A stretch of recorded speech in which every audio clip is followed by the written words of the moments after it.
अपरिचित अनुहार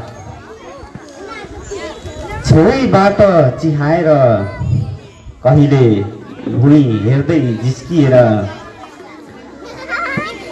छेउबाट चिहाएर कहिले भुइँ हेर्दै जिस्किएर बिहान घाम ताप्ने बहानामा साँझमा बत्तीको उज्यालो जस्तो भएर केही दिनदेखि आँखै अगाडि ओहोरदोहोर गरिरहेछ एक अपरिचित अनुहार।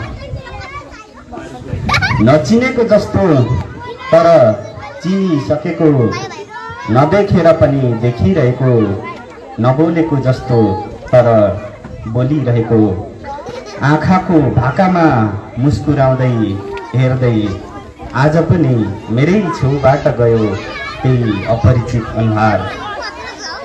कहिले कामको चापाचाप, कहिले दौडधुप, कहिले रातको यात्रा, यस्तै यस्तै हतारमा हिँड्नु छ परसम्म र छेलिँदै खोल्नु छ फेसबुक मेसेन्जर।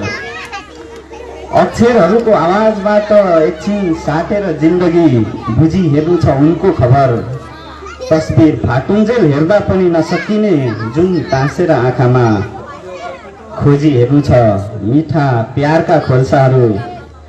अब रित्याएर आफूलाई पुख्नु छ उनका आँखाहरूमा, फुटाएर कङ्क्रिट यो मनलाई भर्नु छ उनको आधा मुटु।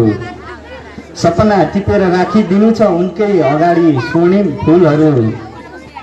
यसरी नै मन बुझी नसक्दै सडक वारीबाट सपनाहरूले सपना तान्दै लाने स्वप्निल जिन्दगी बोकेर हिँडिरहेको भिड पछाडि आज पनि देखिरहेछु मेरो प्रिय गीत जस्तै मिठो लाग्ने त्यही अपरिचित अनुहार।